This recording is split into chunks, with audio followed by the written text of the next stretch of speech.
ये सब कुछ हटाओ यहाँ से और तुम सब हटो मेरे रास्ते से। ऐसा कहकर अरमान गुस्से से आगे बढ़ने लगा। तभी दादाजी पीछे से प्यार से बोले, अरे बेटा, अगर बच्चे जिद कर रहे हैं तो करने दो उन्हें भी अपने मन की। अगर वो अपनी भाभी का स्वागत करना चाहते हैं तो करने दो ना, क्यों उन्हें रोक टोक रहे हो? तब अरमान गुस्से से दादाजी की ओर मुड़ा और बोला, दादाजी, आपकी और मेरी शर्त सिर्फ और सिर्फ शादी तक ही थी। शादी तक ही आपने जो कुछ कहा मैंने वही सब किया।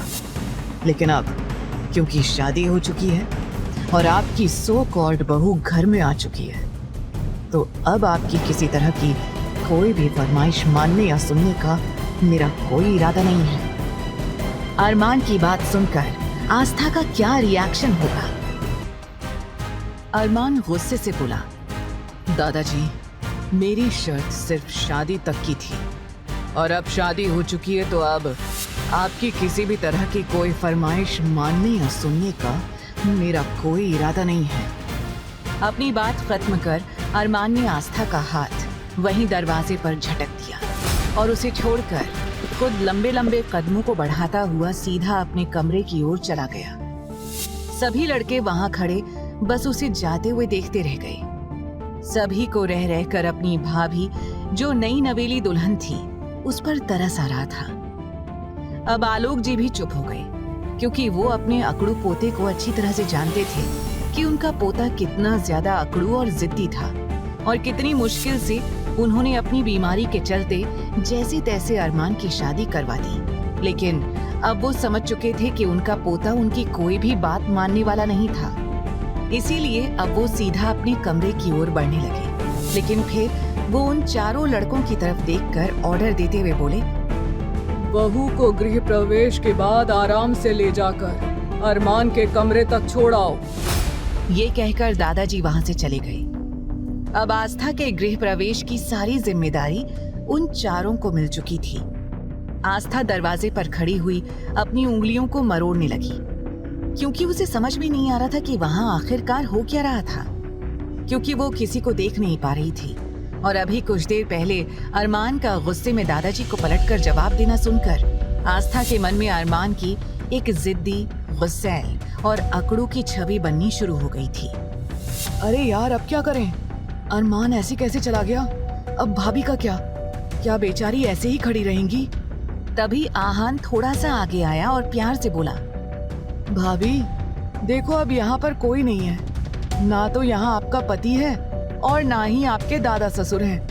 तो अब आप अपना ये लंबा सा घूंघट हटा सकती हो। आकाश ने भी जल्दी से कहा, हाँ भाभी, आप अपने आप को इस भारी भरकम घूंघट से आजाद कर सकती हो। आस्था को समझ में नहीं आ रहा था कि वो क्या करे। वो मन ही मन बोली, मामी जी ने घूंघट उठाने से मना किया था, तो फिर ये लड़के मुझे घूंघट उठाने को क्यों कह रहे हैं? वैसे भी आस्था जिस गांव से थी, उस गांव में लड़कियों का किसी लड़के से बात करना भी बहुत बड़ा जुर्म माना जाता था। और यहाँ तो चार लड़के उसकी आंखों के सामने खड़े थे, जो उसे अपना घूंघट उठाने के लिए कह रहे थे। अब तो आस्था की हालत और भी ज्यादा खराब हो गई।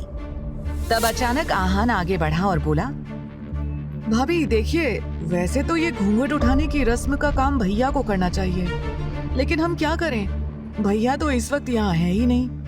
तो अगर आप इजाजत दें तो क्या ये काम हम कर दें? ध्रुव ने उसे डांटते हुए कहा, तू क्या बेशर्मी भरी बातें कर रहा है भाभी से? ये हक सिर्फ और सिर्फ भाई का है और ये हक हम भैया से नहीं छीन सकते हैं, समझा तू? और पगले, थोड़ा सा सोच समझ कर बोल। ये भाभी है, हमारी भाभी। तू इस तरह से भाभी के बारे में बकवास नहीं कर सकता है। आहान उदास हो गया और बोला, यार तू भाभी के सामने मेरा कचरा क्यों कर रहा है? उन्हें क्या लगेगा कि उनका देवर एक नंबर का लड़की बाज है, छिछोरा है। तुझे मेरे बारे में ऐसी बातें नहीं करनी चाहिए। ध्रुव ने हंसते हुए कहा, अभी फिलहाल दादाजी ने हमें जो काम दिया है वो करते हैं। हमें भाभी को भाई के कमरे तक पहुंचाना है। अब मेरी प्यारी भाभी, आप अपने दाएं पैर से इस कलश को गिरा दीजिए और अंदर आ जाइए।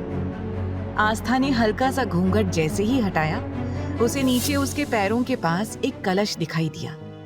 पहले तो वो सोचती रही कि वो उनकी बात माने या ना माने, लेकिन वो इस तरह से पूरी रात घर के बाहर भी खड़ी नहीं रह सकती थी। इसीलिए उसने जल्दी से अपने दाएं पैर के अंगूठे से उस कलश को गिरा दिया, क्योंकि वो भी जल्द से जल्द इस सिचुएशन से निकलना चाहती थी। वैसे भी ये शादी का जोड़ा इतना ज्यादा भारी था कि उसे अब सांस लेने में भी परेशानी होने लगी थी। और फिर यहाँ तो आस्था की मुश्किलें कम होने का नाम ही नहीं ले रही थी। उसे चारों तरफ सिर्फ आदमी ही नजर आ रहे थे, कोई भी औरत उसे दिखाई नहीं दे रही थी। इसीलिए उसे अब काफी ज्यादा डर लगने लगा। जैसे ही आस्था ने वो कलश गिराया तो चारों ओर से तालियां बजने लगी। ध्रुव सीटी मारते हुए बोला, वाह भाभी, आपने तो कमाल ही कर दिया। आपने बिल्कुल परफेक्टली कलश गिराया है, ऐसे ही हमने टीवी में भी देखा था। ध्रुव की बात सुनकर ना चाहते हुए भी आस्था के होठों पर हल्की सी मुस्कुराहट आ गई। तभी सुमित और आकाश दोनों आगे आए और बोले, भाभी, आप इन दोनों की बकवास छोड़िए, आप आइए, हम आपको भाई के कमरे तक लेकर चलते हैं। आस्था का दिल जोरों से धड़कने लगा, क्योंकि अभी तक उसने अरमान को देखा भी नहीं था, और अरमान की बातों से ये साफ पता चल रहा था कि अरमान इस शादी से खुश नहीं था। इसीलिए आस्था उस कमरे में जाना तो नहीं चाहती थी, लेकिन फिलहाल वो इन लोगों को मना कैसे करे उसे समझ में नहीं आ रहा था, क्योंकि ये सारे ही लोग उसके लिए अजनबी थे। आस्था ने अपनी गर्दन हाँ में हिला दी। ये देखकर चारों अलग अलग तरह की शक्ल बनाने लगे। आहान धीमी आवाज में बोला, हम तो समझ रहे थे कि हमारी भाभी काफी ज्यादा शर्मीली किस्म की है, लेकिन भाभी तो भाई के कमरे में जाने के लिए बेचैन हो रही हैं। देखा अभी कैसे भाभी ने हाँ कह दिया है। आहान की बात सुनकर आस्था को घबराहट होने लगी। वो मन ही मन बोली, ये कैसे लोग हैं? अभी खुद ही तो कमरे में जाने के लिए कह रहे थे और अब ये कह रहे हैं। आस्था के मुंह से अचानक निकला, नहीं नहीं, आप लोग गलत समझ रहे हैं। आस्था की हड़बड़ाहट देखकर वो चारों जोरों से ठहाका मारकर हंसने लगे। ध्रुव बोला, भाभी प्लीज प्लीज, आप बुरा मत मानिए, हम तो सिर्फ आपकी थोड़ी सी टांग खींच रहे थे। अच्छा आप आइए, वैसे भी इतने दिनों से आप शादी के फंक्शंस में बिजी होंगी और काफी ज्यादा थक गई होंगी। आप चलिए और जाकर आराम कीजिए। ऐसा कहकर उन लोगों ने आस्था को अंदर आने के लिए रास्ता दिया। अपना कदम आगे बढ़ाने से पहले आस्था ने हिम्मत करते हुए कहा, क्या आप लोग मुझे किसी दूसरे कमरे में नहीं छोड़ सकते? आस्था ने ये बात इतने प्यार से कही थी कि वो चारों एक दूसरे की शक्ल देखने लगे, और तभी सुमित आस्था को समझाते हुए बोला, भाभी, आपकी शादी अरमान सिंघानिया से हुई है। अगर आप इस तरह से दूसरे कमरे में जाने की बात करेंगी तो वो हम चारों को गोली से उड़ा देगा, और अभी फिलहाल हमारा इरादा बिल्कुल भी मरने का नहीं है, क्योंकि अभी तो हम छोटे से बच्चे हैं और अभी तो हमने शादी भी नहीं की है, फर्स्ट किस भी नहीं किया है, कुछ भी नहीं किया है जिंदगी में। इसीलिए अभी आपको भाई के कमरे में ही जाना होगा भाभी। जैसे ही सुमित ने बेचारगी से ये सब कहा, आस्था खिलखिलाकर हंसने से खुद को रोक नहीं पाई। अब आस्था को हंसते हुए देखकर वो चारों भी मुस्कुराने लगे, क्योंकि आस्था की हंसी बहुत प्यारी थी। उन्हें ऐसा लगा मानो उनके कानों में किसी ने घुंघरू बजा दिए हों। आहान आस्था की तारीफ करते हुए बोला, वाह भाभी, आपकी हंसी तो बड़ी प्यारी है। पता नहीं आप इतना ये लंबा सा घूंघट कब हटाएंगी और हम आपको कब देखेंगे। वैसे भी जब भाई आपको देखने के लिए गए थे तब भी वो हमें साथ लेकर नहीं गए थे, और बस अब सीधा शादी में हमें लेकर गए। हमने तो आज तक आपको देखा ही नहीं है। तभी आकाश आहान को टोकते हुए बोला, अरे बस बस, देर हो गई है, तुम लोग भाई भाभी की पहली रात बेकार मत करो। और वैसे भी हम लोगों को जो पार्टी करनी है उसका क्या? दादाजी ने पहली बार हमें पार्टी करने की परमिशन दी है, भूलो मत। इस तरह से टाइम वेस्ट करके खुद का ही नुकसान होगा।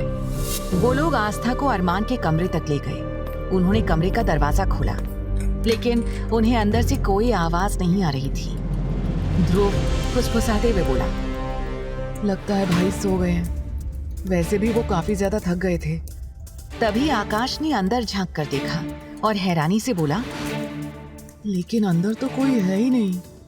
अरमान कहाँ गया? लगता है वो स्टडी रूम में होगा। सुमित ने अपने माथे पर हाथ मारते हुए कहा, भाई आज के दिन भी काम ही कर रहे हैं। अपने काम से एक दिन का तो ब्रेक लेना चाहिए था ना। हद होती है यार, किसी को इतना ज्यादा भी वर्कहोलिक नहीं होना चाहिए। चलो कोई नहीं, अब भाभी आ गई हैं, सब सही हो जाएगा। ऐसा कहकर वो चारों मुस्कुराकर घूंघट में खड़ी हुई आस्था को देखने लगी। अब आस्था को अपने ऊपर एक नहीं बल्कि 8 नजरें महसूस होने लगी। वो और भी ज्यादा असहज हो गई। ध्रुव ने आस्था की सिचुएशन समझ ली और तीनों को डांटते हुए बोला, अरे यार, अब अपनी फालतू की बकवास बंद करो। अगर भाई स्टडी रूम में ही हैं, तो कम से कम भाभी को तो अंदर कमरे में जाने दो, वो तो आराम करें।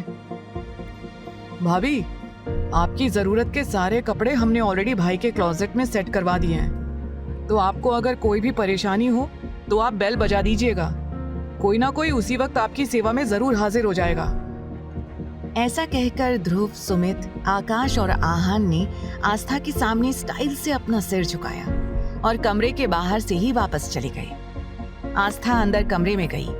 उसने कमरे को अंदर से लॉक कर दिया और फिर सबसे पहले उसने अपने आप को घूंघट से आजाद किया और लंबी लंबी गहरी सांसें लेने लगी। तभी उसकी नजरें उस बेडरूम में चारों तरफ घूमने लगी। बेडरूम की दीवारें ब्लैक एंड व्हाइट कलर की थी।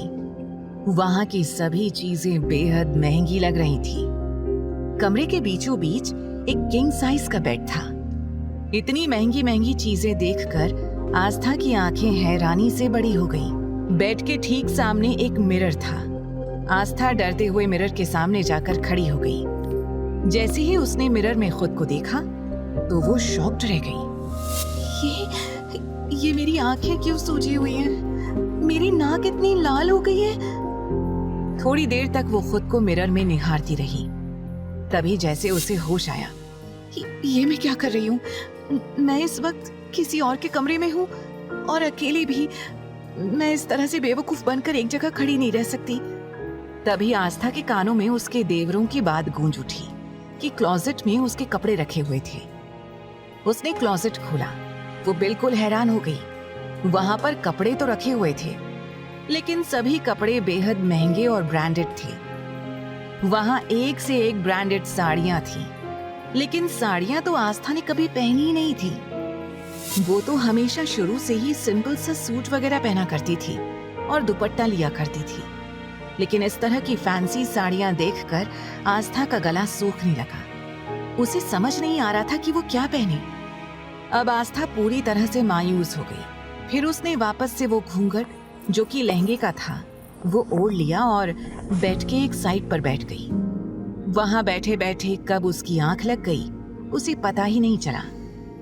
वहीं अरमान आधी रात तक काम करता रहा और करीब 2 बजे अपना काम खत्म करने के बाद अपने कमरे में सोने के लिए आ गया। लेकिन जैसे ही उसने दरवाजा खोलने की कोशिश की तो उसे एहसास हुआ कि उसका कमरा अंदर से लॉक्ड था।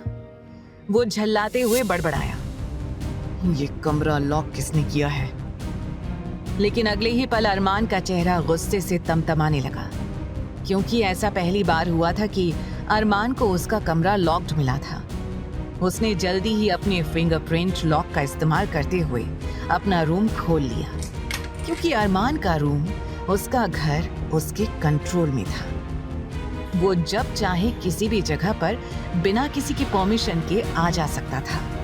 और फिर ये तो उसका कमरा था, जो उसने खुद अपने मुताबिक डिजाइन करवाया था। जैसे ही वो अपने कमरे में अंदर आया, उसने देखा कि बेड के एक कोने पर आस्था लेटी हुई थी। उसका चेहरा पूरी तरह से कवर्ड था। अरमान ने नफरत से उसकी ओर देखा और अगले ही पल अपना मुंह मोड़ लिया। अरमान गुस्से में दांत पीसते हुए बोला, दादाजी को इसे मेरे कमरे में नहीं भेजना चाहिए था। मैंने ये शादी सिर्फ नाम के लिए की है। ये मेरे कमरे में या मेरी जिंदगी में नहीं रह सकती है, कभी नहीं। अब क्या करने वाला है अरमान? जब वो प्रियंका की जगह आस्था को देखेगा तो उसका क्या रिएक्शन होगा? इनकी पहली रात यादगार बनेगी या ये इनके साथ की आखिरी रात बन जाएगी। आगे की कहानी जानने के लिए देखें अगला एपिसोड सिर्फ पॉकेट एफएम के यूट्यूब चैनल पर। और तेरे इश्क में के सारे एपिसोड्स को सुनने के लिए डिस्क्रिप्शन में दी लिंक से डाउनलोड करें पॉकेट एफएम ऐप।